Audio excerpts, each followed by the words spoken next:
Welcome back to your Valley Sports Plug. This is your 2024 Arizona State Sun Devils football check-in. The Arizona State Sun Devils football program is a strong 8-2, currently third in the Big 12 and 21st ranked in the nation. Guys, I am your host, Chris Patrick. Happy to be back here on the Valley Sports Plug Network. Make sure you like and subscribe right here on YouTube, Valley Sports Plug page. Also follow us at AZ_VSP on Instagram, X, Twitter, TikTok, Threads, and so many more places. Just type in Valley Sports Plug on Google and you'll find us right there. We do weekly live streams and recaps. Got content coming out every week. Once a month, we do our in-person podcast recording, which is the Heat Check podcast. You can find that all right here on YouTube. But fellas, I want to get right into it. Of course, I'm your host, Chris Patrick, being joined by some very special guests this evening. First, you know him, you love him, host of the Valley of the Suplex podcast, Niko. What's going on, bro? What's good? Good to be a Devil, man. It's been fun this season. Glad we finally get on here and talk a little Sun Devil football. Absolutely. We've been trying to put this together for a little bit, and it honestly kind of worked out that it got pushed a little bit because we had some exciting games in the meantime. But also returning, they joined us on our first ASU live stream preseason. We did that about 3 weeks before the start of the season, right as they were kicking off Mount Tontozona. We have the brothers Miller, Ben and Steven. What's going on, fellas? Always a pleasure, never a chore. And I don't know what you're talking about, Niko, because we've been talking the Sun Devil praises, or at least one of us has, every single year, every single game. We're back. We're so back. It's about time. I'm so glad that finally Kenny is taking us to the promised land, just like we predicted, Ben. Yeah, we is doing a lot of work there, but I'm happy to finally bring you into the wagon. We're excited. There's plenty of room on the Skattebo. On the bus to bring back an oldie. I think everybody should be on the train by now. And this train is going places. There's a couple games left. We're going to be home against 14th ranked BYU this week. And then next week, of course, the Territorial Cup down in the Dirty T, Tucson. But don't want to put the cart before the horse or anything like that. Last time we were on this stream, we did kind of go game by game, made our predictions.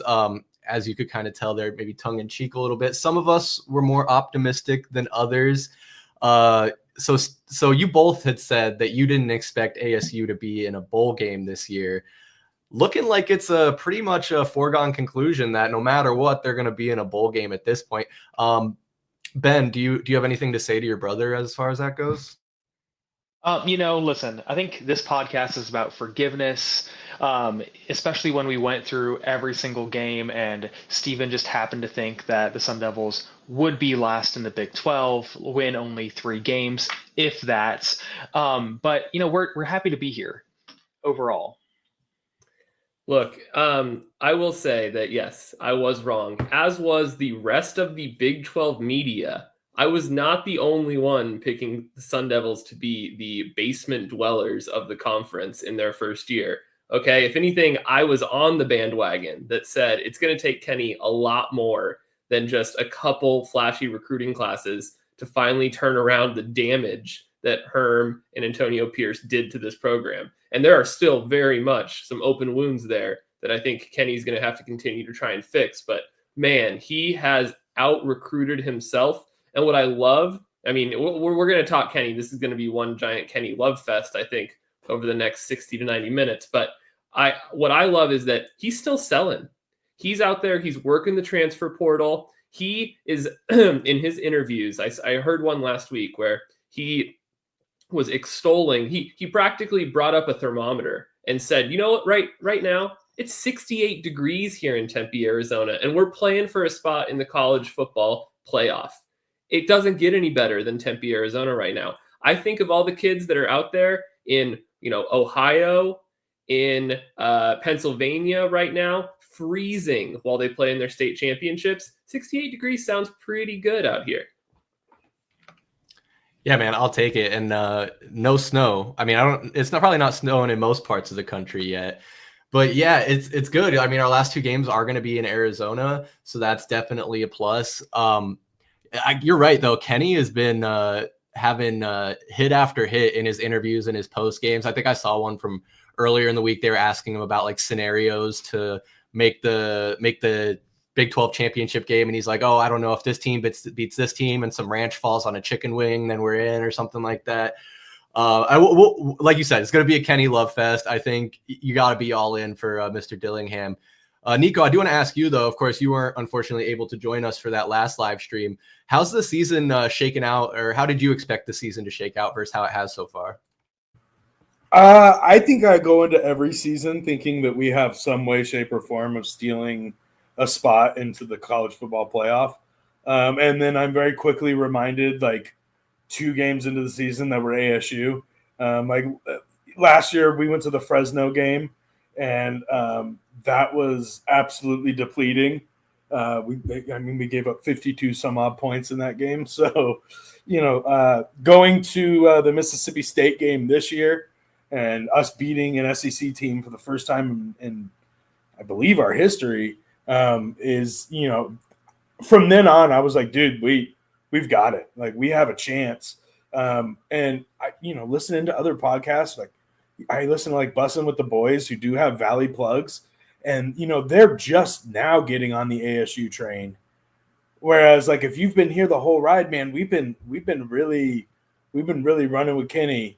And you want to talk about selling? What's up, dude? You want to talk about selling? Is that, like, honestly, he's really like in touch with his WWE side. His like in-game interviews where he's like fading off into the crowd and like that. If I'm a kid, senior, junior, and I'm like thinking like, where can I go? Where can I make an impact? And then you see Kenny Dillingham doing those post-game pressers and falling into a crowd of like just kids in black shirts, like that. If that doesn't get your blood flowing, I don't know what will. So for me as an ASU fan, I'm pumped for this season. It's already a win. Chalking everything up as a win. 8-2. I mean, you wouldn't want to see it, but we could lose every game for the rest of the season, and we're still going bowling, and I'm still like, all things considered, happy. So I don't know, man. This is going to be a big Kenny Love fest for sure. But like, you got to love the tone and the attitude that he has set in that locker room, and it's a nice vibe check for ASU football. Right. For me, it's always great when the expectations are low and they are quickly exceeded. I mean, it's not to mention like we kind of talked about, like this program is still, for all intents and purposes, in a rebuild phase. And right now it looks like we're ahead of schedule. Now, Ben, something your brother said on that stream that I remember is that he predicted that the games would be close, and he was right about that. We only have looks like 3 games with a margin of victory margin of 10 or more, and 2 of those were exactly 10 points, if I'm not mistaken, looking at the schedule here. So this honestly, this record could be looking a lot different, but at 8-2, are you worried about those close games at all down the stretch? I think that what you show at this point in the season, if you have so many of those games where it could just be the snap of a ball that decides whether it's a win or a loss. But our team has been really making sure to finish strong and play with a lot of passion and aggression, especially finishing out the game. Now, that being said, every single game that we've had this year, ASU has always gone up, scored extremely quick within the first couple drives of the first quarter. And then we have to kind of play catch up in the third quarter and the fourth quarter, holding on for dear life. Now, this is a much better place to be in than Kansas, who I think has over 5 less than single possession losses that just beat BYU. So I think that from that perspective of, is it luck? Or is it something else? I would put my money on it being the coaching staff and the players really making sure to finish strong in each of those outings. Yeah, I tend to agree. And within that, like, I guess, Steven, when I'm looking at the schedule here, what do you think was the point in the season, or what game or victory where you kind of thought, this team might actually be better than we initially thought? I think I got to ride with Niko here and say the Mississippi State game. I mean, when you have done something as historic as beating, it doesn't even matter the Mississippi State is, toward the tail end of the SEC, but the SEC is crazy this year. You've got Vandy beating Bama.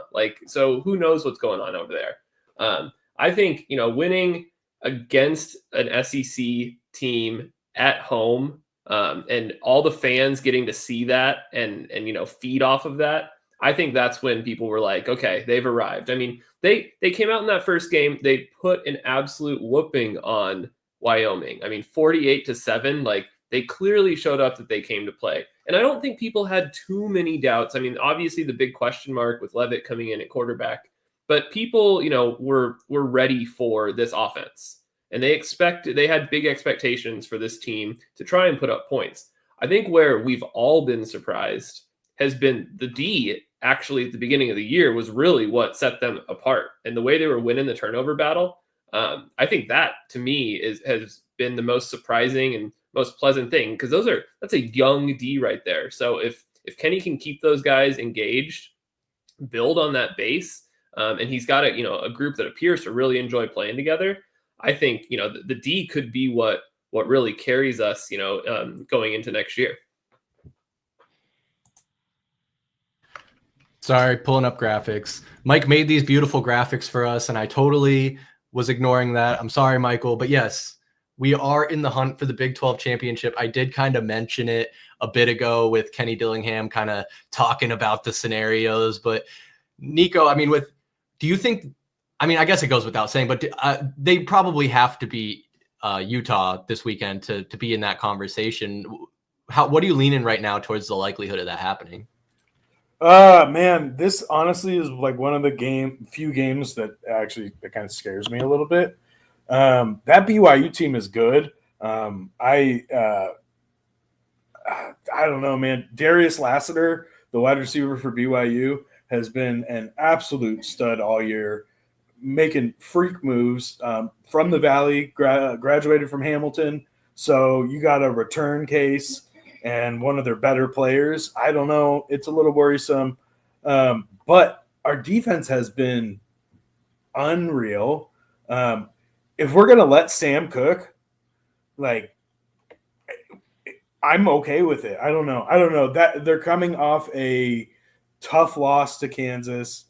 They're going to be pissed off. It's going to be a pissed off BYU team. But soaking and quaking, I think we're taking ASU on this one. Oh man, gonna be jumping on the bed for sure. Steven, we kind of did this in our season preview, but my logic always follows as KU beat BYU and ASU beat KU, so should be an ASU win, right? By the transitive property, I mean, I think you got to give it to them. Unfortunately, there's a reason they play the games, so we can't chalk too much up to past successes. But no, I think actually it's a relatively good matchup. I love, one of the things that I was saying in our kickoff was with conference realignment, something that people are sleeping on is that we're going to get weird new rivalries. And I can't think culturally of more different places than Provo, Utah, and Tempe, Arizona. Last time I checked, ASU does not have a very strict honor code. So I think that if we're getting a playoff atmosphere in Tempe this weekend, with BYU coming in and they travel well, they show up, like there are going to be BYU fans. I know Kenny put out his plea to make sure that we're keeping ASU tickets in ASU hands, but there will be a BYU contingent at that stadium that's going to be loud and rowdy and want to see their team play their way into the playoffs. So I'm here for it. I know if Mike is on, we both happened to be at the ASU GCU basketball game. Talk about a new rivalry. Like I think ASU, I see it in basketball, and we can talk about this in a little bit, but maybe even in football, we don't mind wearing the villain hat. We can play with a chip on our shoulder, and I think that's really dangerous, especially when you're playing with house money like a team like this is. 100%, and now they have something to play for. Ben, what you got?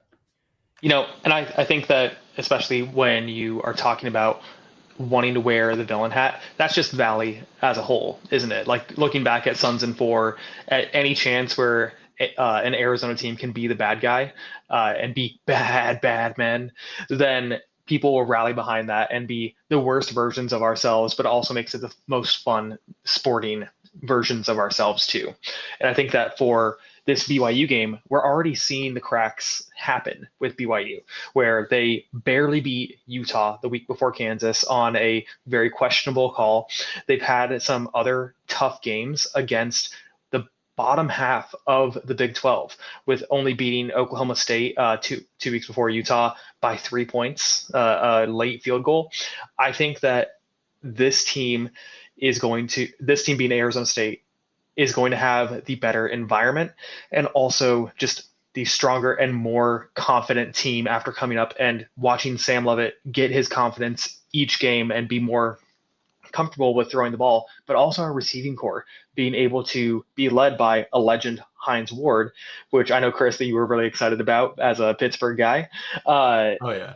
Making sure that these guys, number one, that's attracting new talent, but also they're learning and they're being more comfortable making big plays by throwing the ball.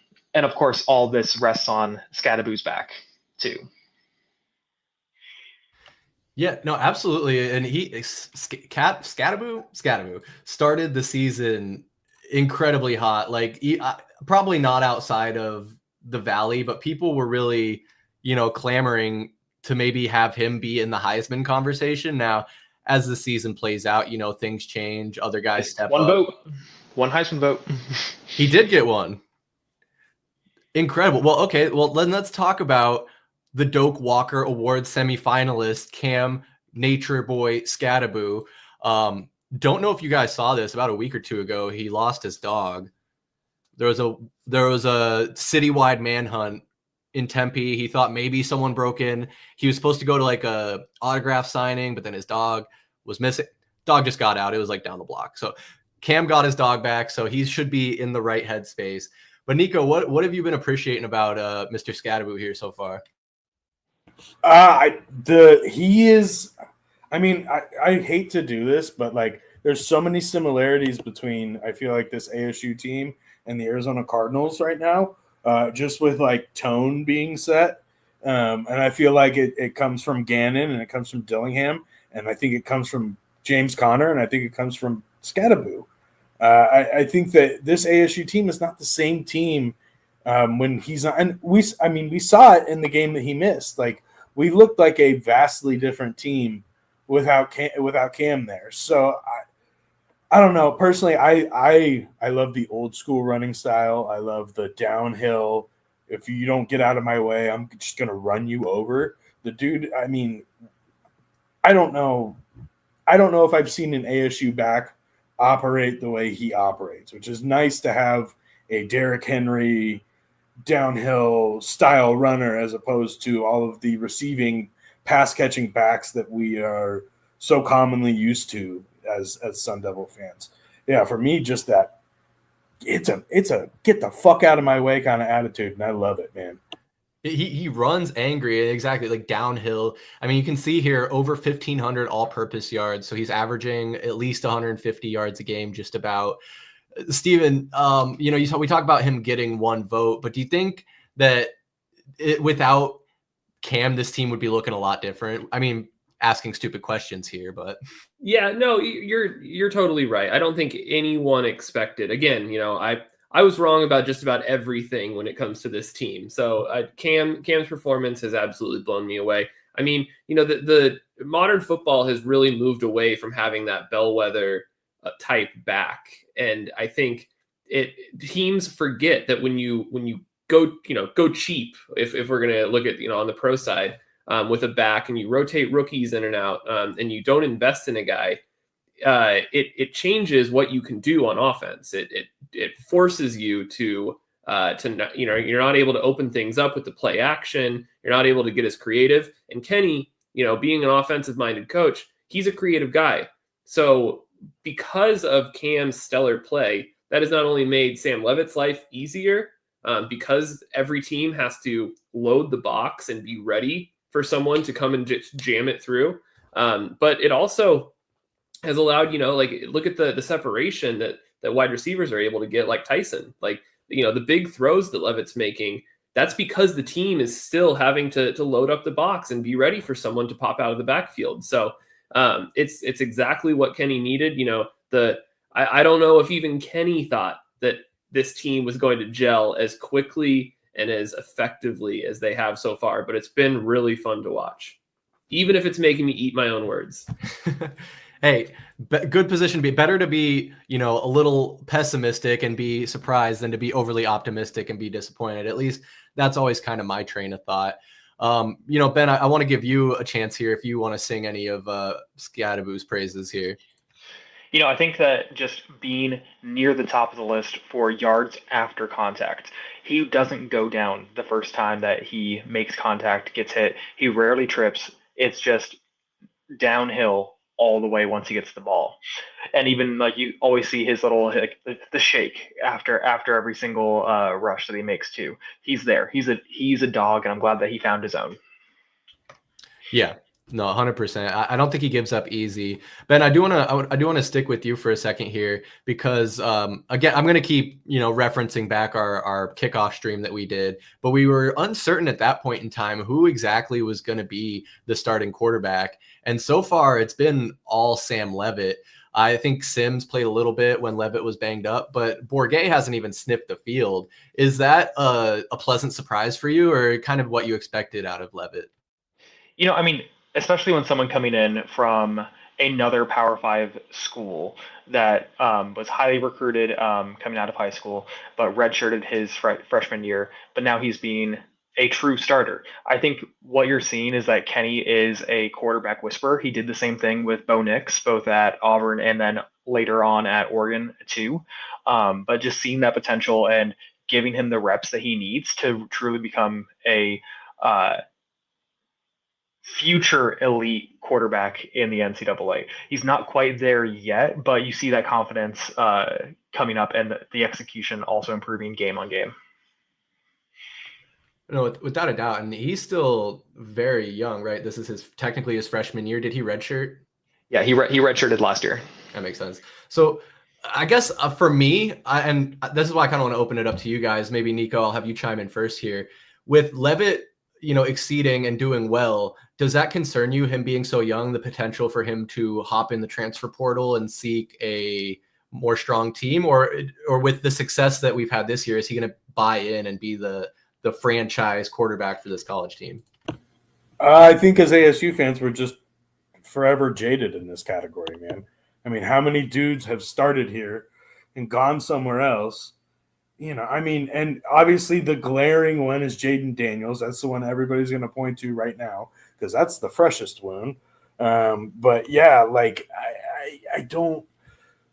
I hope that what I'm seeing, like with Kenny Dillingham, like walking with his arm around Sam Leavitt and that come around, I'm hoping that Sam's buying in.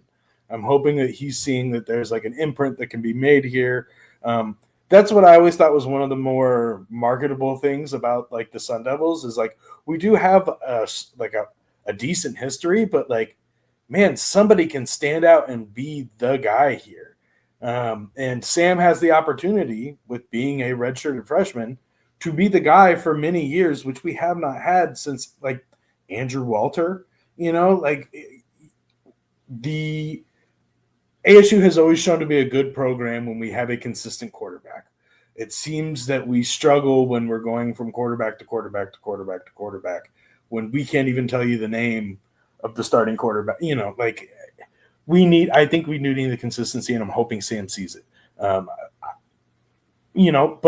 shit, if Bama or someone in the SEC or Oregon comes calling, I mean, you got to do what you got to do. Well, right. And I think the NIL changes a lot of that too. Steve, we did talk a little bit about, I think this might take off the sting a little bit of losing Rashada to Georgia, right? Absolutely. And I mean, Rashada came in and he already had kind of that big question mark of how he left Florida. I think there was like $4 million, I think that he was expecting that didn't pan out. And then, I mean, you look at what we just saw at UNLV, if you guys have been following that saga, another quarterback who, apparently during the recruiting process, as he was in the transfer portal, was under the impression that millions of dollars were waiting for him just for suiting up. And, this is unfortunately this is the effect of bringing all of that dark money out into the light, is that now it's people are playing the game within the game. And it was always happening, but now, we've just got ESPN reporting on it. And I think the sport is in a better place because we're all being realistic about it. There's always going to be, like Niko, like you said, your Oregons or your Bamas. But I really think that, players want to play for certain coaches. Players want to play for guys who get them, understand them, set the culture in the locker room, and let them just ball out and do their own thing. And I can't think of a coach, maybe Dion right now probably has, a little bit more cachet, but players nationwide, whether they're in high school or they're currently, at one of those SEC teams that is maybe underperforming, they're seeing the guys having the season that they're having at ASU, how much they love playing for Kenny. And I think that is a valuable asset when it comes to ensuring that you have team continuity. Yeah, no, exactly. And I think with the success we're finding, and like, I guess just to say, with how we're doing, with what we're building here, Kenny Dillingham ain't going nowhere anytime soon. You got guys like Hines Ward, you got this team buying in, you have a young quarterback. Those are all selling points for Kenny to go sit down in these parents' living rooms and really sell them on this program. Not to mention, now he can also say we were a top 25 team in a bowl game, possibly into the playoffs as it's expanded. Ben, is there any way that you can overstate how big the success this season is going to be for the future of the school? People are going to keep making the comparisons between Dion's performance and Kenny's performance too, and the turnarounds that both have made. And if you look at the single year improvements, both being in a similar place, ASU was still so much worse than a horrible Colorado team last year. And now we're both in the same position, both 8-2 with signature wins under our belt. But I think that if you look back at the grander scheme of things, the ASU was never as bad as that 2022 Colorado team, which I think went with 0-10. Did they even win a game at that point? But I think that this is showing the importance of like two different culture shifts in the sport overall. Like, do you want to play for someone where this is Dion, where everything is extremely transactional, literally, with all of that, or do you want to play with someone who is building the right culture, making sure everyone is the right fit, and is also has his players back day in and day out? And I think that looking forward, if we can talk about the what the math looks like for ASU to make a run at the end of this season. So there is a logjam up here at the top of the Big 12, where BYU still 9-1 with that loss to Kansas last week. Colorado 8-2. Colorado has Kansas next week, which also gives everyone some hope. And let's cheer on for those let's rock chalk, if you will, for those Jayhawks.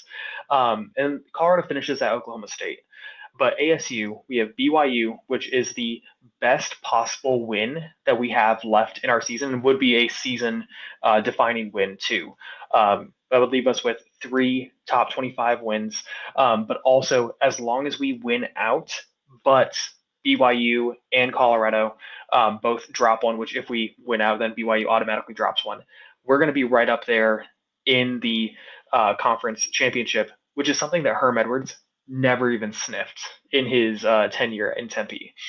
So I think that there is definitely a lot of hope, and like we're really driving our destiny when it comes to playing not only for a Big 12 championship, but in the first round of that CFP.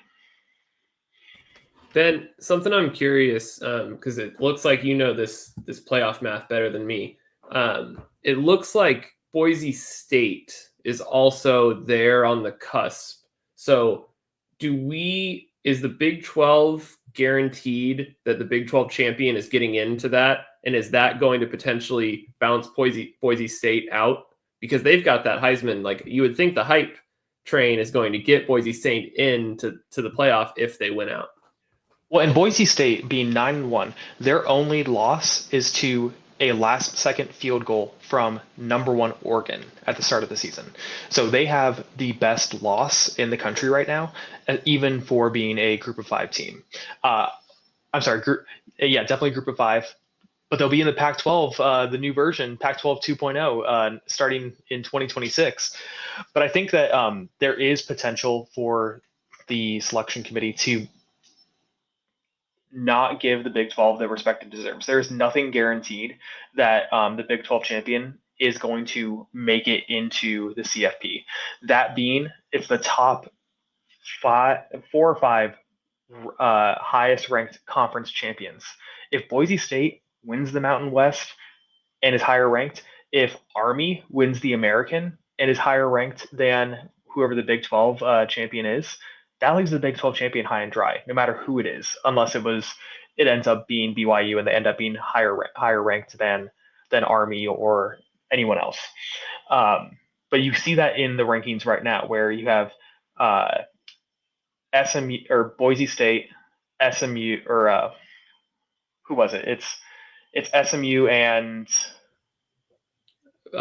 Boise State, SMU, BYU, and Texas A&M are all right there on the same line, along with Tennessee. It's that SMU BYU in a very similar 9-1 seasons. SMU's only loss, BYU. I can't understand why the voters still in the selection committee still puts SMU above a BYU when you have very similar season records with a true head-to-head win of BYU there. So I think that's showing a lot of questions around the level of the Big 12 is playing at compared to other teams, other leagues, even though we don't feel that way at all. Well, and that's like I think the biggest thing that we need to look at is are we going to realistically the Big 12 is the one that's going to get shafted if we get 5 SEC teams. You look at it, and the SEC has been so cannibalistic this year that you don't even know what to do with Tennessee and Georgia and Alabama, and you kind of have to look at resumes and all that kind of shit, and that does mean that there is a strong chance that an SEC leaning committee, we've already seen in years past, that SEC does get the benefit of the doubt on a lot of these selections. And yes, is it a better conference? Yeah, for sure. But we don't need 5 SEC teams in the college playoffs. So I hope that we're going to play this thing I don't know. We're asking college football to play it straight, something that has never been done ever. So I don't know. I'm hoping that honestly we sneak it. We have to beat BYU, no questions, and then we have to, as far as I'm concerned, win the Big 12 championship. That's the only way that we are solidified in those college football standings. Fuck, man, it's going to be crazy to see, but yeah. And that's part of it too. So there is a single situation where ASU could possibly make the Big 12 championship if we lose to BYU.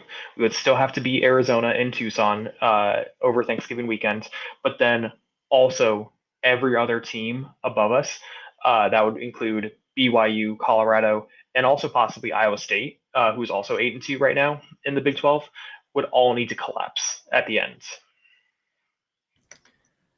So in a perfect world, say the ASU does make the Big 12 championship, out of the 3 potential opponents being BYU, Colorado, and Iowa State, who would you guys rather they go up against in that potential game? That's a really interesting question. I think number one, if we beat BYU is not going to be getting into that game. I think that we would do better in a second time around against them if that ended up being the case.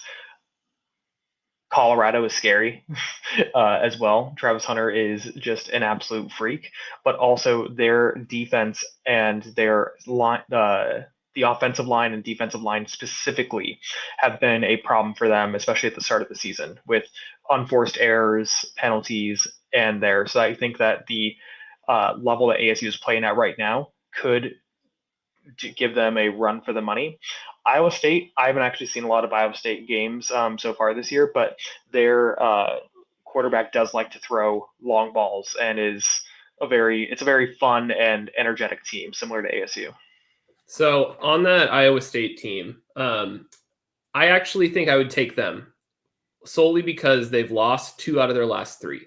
So they have dropped games to KU, which again, it was a 9-point game. And then they lost a nail biter to Texas Tech. So give me a team that's starting to break down in the second half of the season. The one thing that makes them scary is they are 6th in the country in fourth quarter scoring. They're scoring 11 points a game there. If ASU plays like ASU normally plays, and we've got a nail biter going into the fourth quarter, I don't really want a team that's used to scoring, nearly 2 touchdowns. They're going to have to play smart, and they're going to have to come out of that game strong and have that lead, have a commanding lead at halftime and carry it through. It has to be kind of a wire-to-wire win, which again, I think Kenny's totally capable of. But yeah, you need those guys to come out. We can't have a slow start. I think matching up, playing BYU twice this late in the season, I think could be interesting. Like that could be the start of this kind of new fun rivalry. But let's be honest, like what the fans want and what the people want is the people want Deion. The people want new blood playing in the championship. I feel like that would be just, I love Deion. I think what he's done for the sport is ultimately a net positive. But like, I want to cheer against him. I really want to cheer against Deion in the Big 12 championship. I just feel like that would be such a fun way to cap off the season. Especially Shadur saying that Arizona State was his favorite place to play against. Exactly. Like, come on, let's make it fun. The storylines write themselves. Honestly, I think that's the last team we want to see. I don't want to see a hot Colorado team at all. And it's strictly Shadur and Travis Hunter that scared the shit out of me. Travis on both sides of the ball there's a reason he's going to probably go number 1, unless the team who has one desperately needs a quarterback. And there's a reason he's going to win the Heisman. I don't know. I love Deion too. I don't want him anywhere near that Big 12 championship game. I'd much rather see Iowa State or BYU. I don't think it's going to be BYU, but shit, it's going to probably end up being Colorado if I'm being possible. I think I would just say real quick, unfortunately, when I'm looking at the remaining schedules for all these teams, Colorado does in theory have the easier route, only playing at Kansas and then versus Oklahoma State. You can almost surely guarantee they're going to win that last game of the season. And Kansas has just played spoiler. Like, they don't even really have that impressive of a record, but they have had a few signature wins in there. Whereas obviously BYU's got to play us, we got to play them. And then Iowa State, Steven, you mentioned they've been struggling. They don't have 2 easy games either. They're playing at Utah and then versus Kansas State, which, although they slipped, they're still a good squad. And I think there's both of those. The one thing that we need to do no matter what is win out the season, and then the rest is based on whatever else happens in the league. There is still one scenario where ASU wins out and doesn't make the championship, and that's if Colorado and Iowa State also win out, because Iowa State could win a tiebreaker between ASU and Iowa State, mainly from, I believe, that Cincinnati and Texas Tech loss. Which, wouldn't that be like the perfect like suns in the bubble way for this season to end? It's like we do everything. We're in, we think we're in control of our own destiny. We come out, we have this like awesome feel good season, and then we get left off the podium. Like, come on. Like, I've seen this movie too many times. This is Arizona sports in a nutshell. The team gives us something to hope for, and then reality comes crashing in. So what do you mean? The Bubble Suns were the greatest NBA team of all time.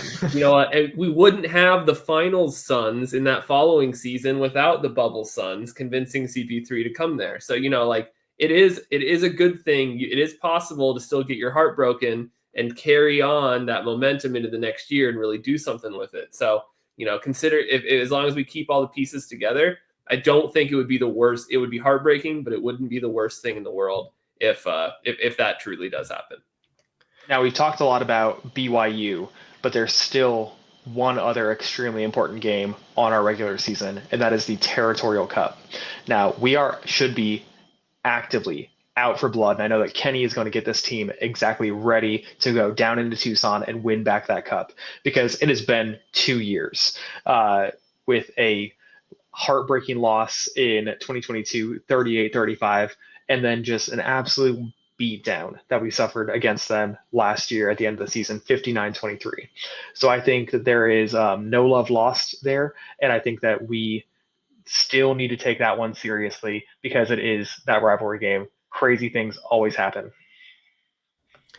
Exactly. Despite what it looks like on paper, because right now it looks like you should for sure be able to write ASU in as a win there. I wouldn't be surprised if the line comes out and is double digits in favor of ASU. But you're absolutely right. When it comes to the Territorial Cup, really any major rivalry game, like anything could happen. Niko, what 1 to 10? What is your level of nervousness for this last game of the season? Dude, this is going back to when I was like, 8, 9, when I can like actively remember watching and rooting for football. Arizona State does like one of two things when we're good. We get ranked and then we lose the next week, or we have a really good season and then we lose to an abysmal U of A team. It seems to absolutely happen every single time we have a decent season. We get just absolutely smacked in the face by the redheaded stepchild. I do have some apprehension, because if we fall asleep at the wheel and start thinking about Big 12 championship, let's say we beat BYU, knock on wood, knock on glass, whatever you want to do. Let's say we beat BYU.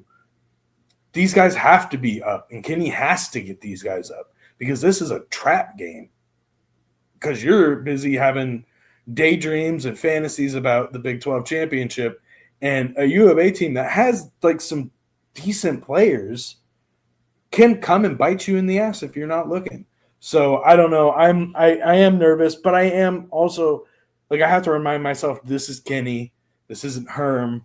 This isn't Dirk Cutter. This isn't Dennis Erickson. This isn't the coaches that like we knew. This is like, Kenny's got a different vibe on this program. So I almost have to gut check and reality check myself with this one. But I do feel a little more comfortable than I should.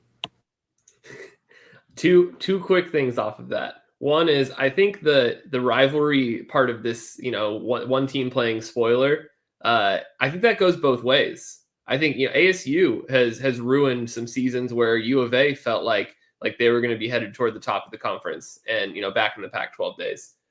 Sad we even have to say that, but yeah. So like, I think whatever team is having the better year, the other team really loves to jump in here and ruin it for them. So that absolutely is at play.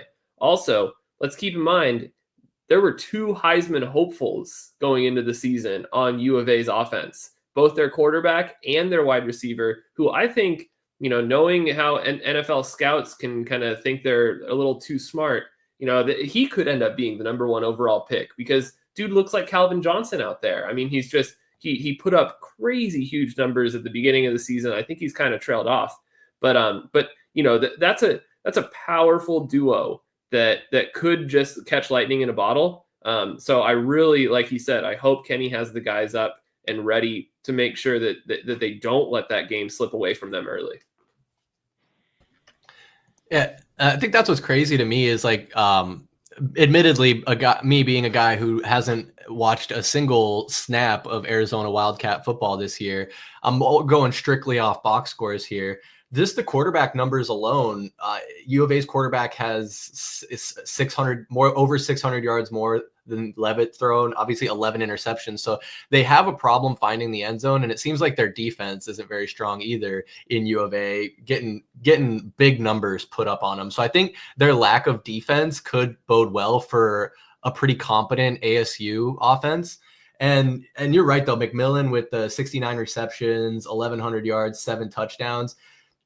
I agree. It's when college scouts, like just talking about on the player level, when scouts are looking at a guy, they don't really give 2 shits about the team performance. It's how is this individual player performing? So from that perspective, they can do all they want with their stats, but clearly their quarterback ain't quite what they chalked it up to be. Now, again, not watching any of these games, I don't know. Do they have a real trash O-line, or is this guy just not living up to the hype? Ben, have you been watching any U of A football this year? It is rude to even think that I would turn that on. But I will say that the quarterback and receiver combo for U of A, Fatifa and McMillan, were considered the best duo in almost the entire NCAA. And that was the main reason why U of A was considered so highly anticipated at the start of the Big 12 season. But it's all fallen apart around them. They're looking slow. They're not looking and executing the way that they were last year when they had a really breakout season. And I think it's also their O-line and defense have just been really, really weak overall. I will say I have the misfortune of knowing a couple of U of A fans, and I have heard no good words about this new coach. He has in this initial season totally lost the fan base. They're calling for his head. It's Rich Rodriguez all over again. So like the team does appear to be suffering from inflated expectations, things not panning out, and the finger pointing has started. So that's promising going into the game to know that they are a little bit in a place of chaos. But can we repeat a 70-7 win? I hope if we do, I hope we get another billboard, because the only thing that makes the drive to Tucson redeeming is being able on the way out of town to see that. You can put it right next to the Buc-ee's billboard. That's right. We are getting a Buc-ee's, aren't we? Allegedly. It takes a little time, but I was just down in Tucson last weekend for a concert, and there is a teaser sign on the way back pointing out that Buc-ee's it has a presence out here. So yeah, get excited. And I don't know, like the way everyone has seen the viral Buc-ee's description of jobs and what they pay. I mean, I'd be happy to go be an assistant manager at a Buc-ee's car wash. That may be my next move. What's funny is I did just see that right before when I was like online, I was like, oh dang, like they're even better than QT. I was curious when you guys said that. Is this the billboard you guys are talking about? Or is there another one? There was a different one that just had 70-7 from 2020. Yeah. Oh, okay. So did they win in 2022? They beat us? Yes, we have not won since 2021. Gotcha. Okay. Yeah, so we need to get an updated one. 70-7 would be 70-0 would be even better, honestly. Yeah, that's because they started letting fans dress out and play in that last quarter. Yeah, the water boy got his reps in. Hey, I just want to say I still have all 4 years of eligibility, so if they need me, they can call me. We haven't talked about one of the more intriguing storylines around this ASU team, which is that the kicking has been quite questionable to the point where Kenny, in a post, I forget what game it was after, Ben, keep me honest, but Cincinnati. Kenny came out and said, if you are enrolled at ASU and you've got a leg, I will be having open tryouts on Monday. I'm not kidding. Email me. And then had to walk it back. I've not seen anything like that before, but like this, are we, I'm going to put it out to the group. Chris, I'm going to steal your spot here. Are we nervous that this kicking problem hasn't been fully figured out yet? It's been more on not extra points, but it's been on field goals overall. Has been the main problem for that. But I mean, I think looking at the games that we've had since Cincinnati, the kicking has definitely improved, and I think that is, I believe our kicker is still like only a freshman or sophomore too, so still really young as well. Yeah, I mean, honestly, I thought that the whole calling out to the campus, let me get a kicker, I thought it was a great move. I don't know. I was kind of pumped up about it. That got me. Maybe it's because we've had so many not like strong personality coaches that like when we get a coach that comes up to the microphone and is like, fuck it, whoever wants to kick, come see me, come knock on my door, and then you have like legitimate, like, I don't know if you guys saw, but the kid who posted almost immediately to Twitter, who was just cranking 45, 50-yard field goals consistently.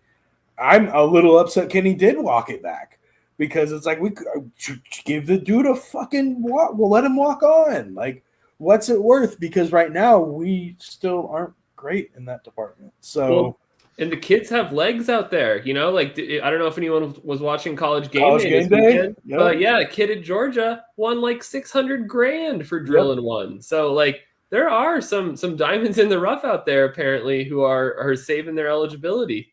Let's pause on that College Game Day snub that we have this weekend, where they did the same thing that they do every single year, whereas they pick a game, it ends up being Ohio State playing someone ranked, but both the big noon kickoff and game day will both be at the Ohio State Indiana game, and I think that it was just so infuriating to see them announce that before the BYU Kansas or the ASU Kansas State game even ended or even started. Yeah, honestly, like, for those who don't know, I am a big Pat McAfee dick rider. So anything that Pat McAfee has his hands in, I am ingesting into my brain. Dude, him talking about the schools that were pissed off because it was Ohio State, and then him saying, like, yeah, we do go to certain schools where it's like they know we're here all the time, so they're not as like jazzed as when we go to like JMU or South Dakota, or like, I would, shit, man, at 34 I might be front row at College Game Day on a Saturday morning if it was at ASU, just because I can't remember the last time, if ever, College Game Day has been here. 2005. Yeah, see, that's too long. I was trying to find the graphic for it because I did see it earlier in the week. Oh, yep, here we go. This isn't quite the no, it's a bad picture. Never mind. But yeah, 2005. Lee Corso looks much younger. It was a cool scene though. I mean, you got they're outside. You got the stadium in the back. All right, fine. I'll show it. It's not great quality, but I'll show it. Might as well, right? Let's see if I can zoom in. That's 2005 graphics. So yeah, I mean, was think that of what that would be like today? Oh, I mean, you can't even get that view today because there's too many buildings in the way. That's true. That's like right where the university housing is, right? Like, my freshman year, 2008, they were #1 Georgia. Matthew Stafford's Georgia team was, if we had won week 3, they were going to come to the Georgia game, and they ended up blowing it against UNLV, which was heartbreaking because they had already started building the stage outside of Hacienda. So yeah, the getting the cold shoulder from College Game Day is practically an ASU tradition at this point. That was the game where Noshawn Moreno jumped from like the 5-yard line into the end zone on ASU. That was such a devastating day to be a Sun Devils fan. Oh, but I think it just with the College Game Day snub, I think it just speaks to a broader narrative, if you will, of just Arizona sports in general not getting the respect of the national media, where, every year we deal with it with the Cardinals and the Diamondbacks, and not as much with the Suns anymore, but even still, with the Suns being probably, when healthy, a top 5 team in the league, they still really, and having Kevin Durant, they still really don't get talked about. And it's the same with the college teams. For obviously U of A has kind of cemented themselves in basketball historically speaking, but other than that, I mean, ASU just never gets any love on the national stage, whether it's football or basketball. Yep, which is slightly concerning because of how good of a basketball school we've been. Like the fact that we're not talked about basketball wise always blows my mind. I think it's partially there is that we have not, under Bobby Hurley, we have not won a single NCAA first round game. Now we've made it out of the first 4 of barely make it into the tournament several times, But that has been the main thing, is that we need to get over that first hump of even competing in day 2 of the first weekend. Yeah, I think we got the wrong Hurley in the whole brother mix there. But I don't know, man. It's just for such a big market that Arizona is now, and that Phoenix is, like, you can't tell me, like, that we're not worth talking about. And the media giving the Valley the cold shoulder, and like Chris, you're right. Like we struggle to even get the Suns talked about, and they are a top 5 team because everybody wants to talk about the Celtics right now. So, like, we won't get the love until we do something crazy, which is why when I play college football 25, I add custom schedules. I put that shit on freshmen, and then I dog walk Georgia in week 1 because that's what ASU needs to do to be, like, talked about nationally.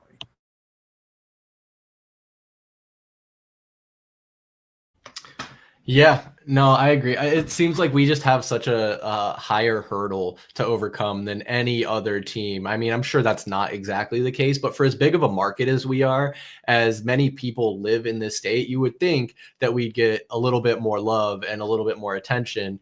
But alas, we know we've been here long. We've all been here long enough. We know how the story goes. Steven, I know this is our Arizona State Sun Devils football live stream, but I think we're getting close to being winding down a little bit. So while we have some time, while Mr. Ben is available here, why don't we talk some ASU hoops? You guys mentioned Bobby Hurley there. They are getting their season started. Or no, they already got their season started, but they're playing tonight, right, Ben? They just tipped off a little bit ago. Yep, playing against known powerhouse Cal Poly on ESPN+. Actually, I should probably pull that up.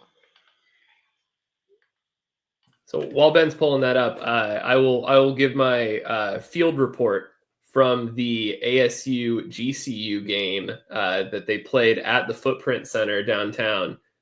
First off, like, main takeaways: electric environment. I don't know if you guys haven't been to a GCU game.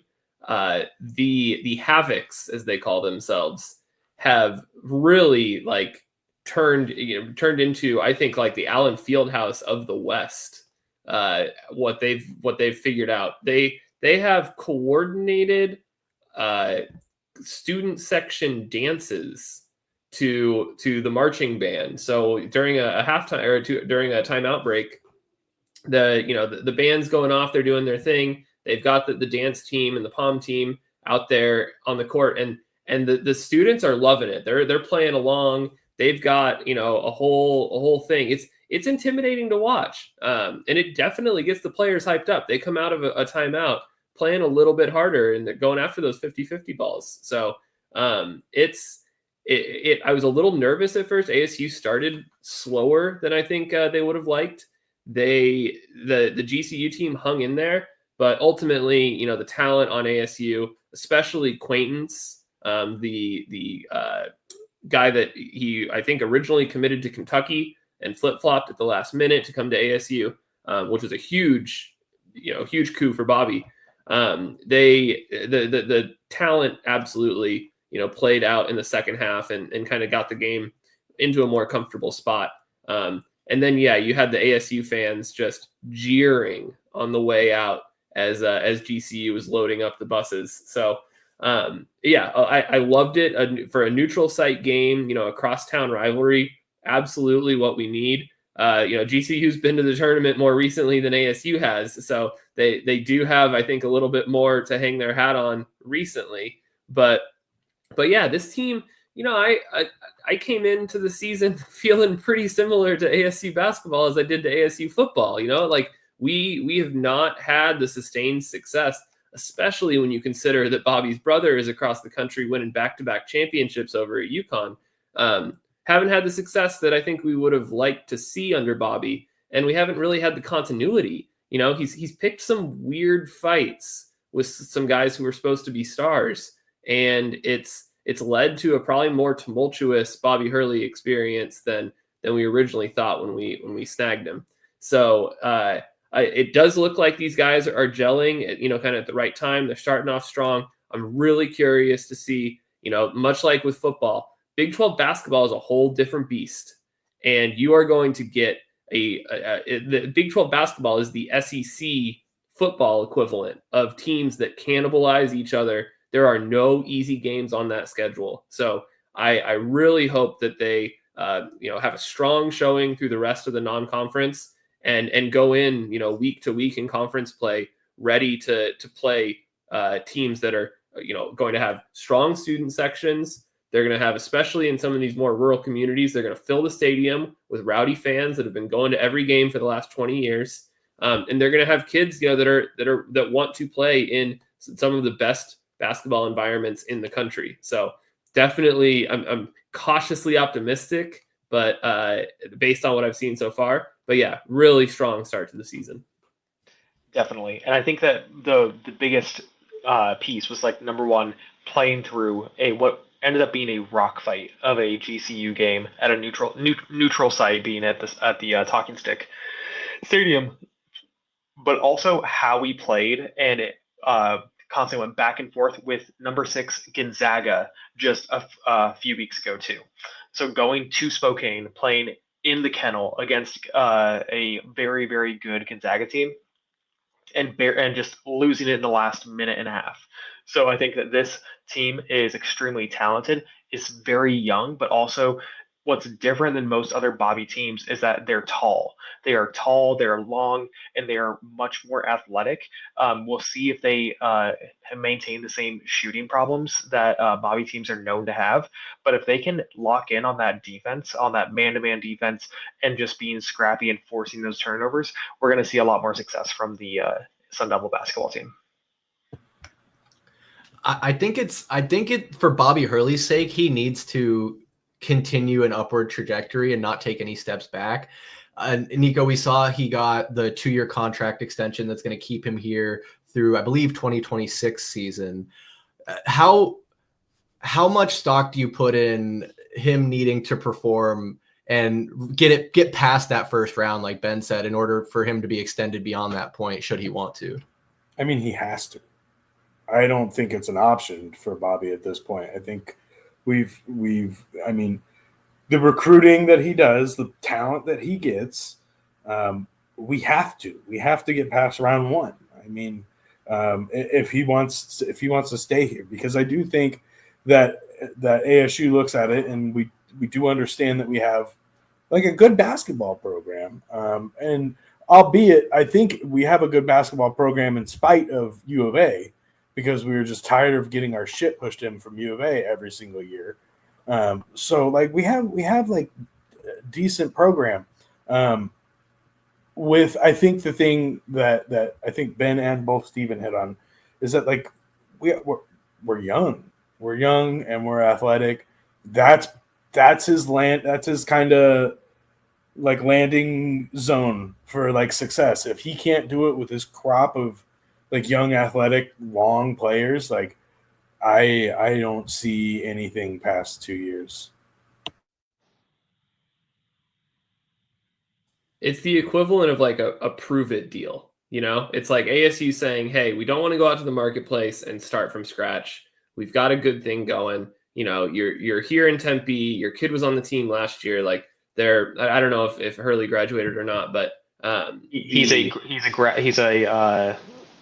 graduate student player, so he's still on the team. So he's still on the team. So yeah, like, I think ASU fully intended for this to be a marriage, and it hasn't really started out the way that I think either side wanted. So yeah, that 2-year deal to me just says that ASU, thank goodness they're not completely over it and blowing the whole thing up. But, notice it's not a 4-year deal. It's not a 6-year deal. Certainly not the kind of lifetime deal that Coach Self has out there in Kansas. So it's, I think Bobby feels the hot seat. And he's a competitor. He was at Duke. He was when he went into the league. He probably, this bothers him more than anyone else. So I think that's he knows that the fire's there. And I think it's just a matter of keeping the guys playing hard, especially as their season is only going to get more difficult. And Steven knows this. I already have my tickets for ASU versus Kansas in Kansas secured for January 8th. Attaboy. You'll have to give us some inside scoop, some boots on the ground content. But yeah, with Bobby, I totally agree. It's absolutely a prove it deal. I know in seasons past, he's had a lot of criticism for his sideline antics, getting, maybe a little too fired up, channeling a different Bobby Knight. I don't think he's thrown a chair on the court yet, but I do want to see, Bobby maybe take some deep breaths, get in a few anger management classes, and be a more level-headed coach on the sideline, because I think that translates to the players as well. Like, it's okay to coach with passion, but if it's to the point where it's turning your players off and guys aren't going to want to be here, then that's a problem. And I got to believe that might have been a factor, aside from the lack of success, the kind of, I guess, lack of a better word, I'll say it again, the antics of Bobby on the sideline. I don't know what you guys think about that. You can't hurt the team. That's what it comes down to. Like, I love the animation. I love that he's clearly, he gives a shit. You can't teach that. You have to hire for that. So I'll take it. I'll take that as opposed to him just being a statue, and just standing there and staring off into the distance. But if it's giving up technicals and you're giving a team chances on the foul line and getting ball back, and you're making it harder for your own players, it's really hard to look past all that. Yeah, I think the big thing is, like, I don't know, like, if you are going to get a tech, you have to make sure that that you're going to be motivating, right? Like, that tech needs to be a motivation tech. It can't be one of those techs where it knocks the wind out of the team. And because there is a difference. There is a time and a place. Like, when one of your players gets knocked down, you don't get a call. The dude's on the ground. It was an egregious. Go for it. Go absolutely off, because your team's going to look at that and say, that's a guy who's standing up for us. We can't have silly shit. And you hit it right on the head, Steven. Like, it cannot hurt the team. End of story. I also love the animation, love that the dude cares. That's what you want to see. That's what we beg for as fans from our coaches. So I love that, but yeah, cannot hurt the team. And with that too, I think that when you have success both in the revenue sports, so in football and then also men's basketball, that kind of feeds in on itself. That gets more people talking about Arizona State and more people considering it, even if you're not playing that sport that's having the success too. No, that's a really good point. I think what stands out to me, going back to just talking about the team, what's been standing out most to me so far is the fact that there's not really like one guy that this team is leaning on. So it's a real cohesive unit. You got Jahid, is it Jihad? Bashir Jihad or Jahid? Jahed? Jihad, yeah. Jihad, yeah. Okay. Perfect. Sanan, Mason, and Freeman, they're all averaging, between right around 12 points each. Is there one guy that kind of stands out to you, Steven, that you think is going to be a real game changer, or you think it's going to be more of a team effort throughout? I think it's Quaintance, their big guy. I think also 17 years old, so like, talk about upside. But I think in past years, like, we've seen an overcorrection in college ball, going back to having like the big man down below. You look at, like, the success that Gonzaga had, the success that UConn just had, the success that Purdue had with Zach Edey.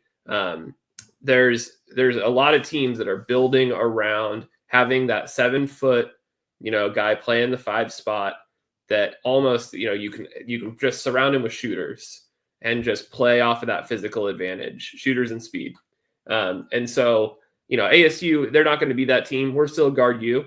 And so I'm all for that. Like, I like that identity. And I think that the guys that transfer here will still want to play in that system. So I don't think we need to necessarily reinvent ourselves, but I do think, if you're playing against a Kansas, you got to have an answer for Hunter Dickinson.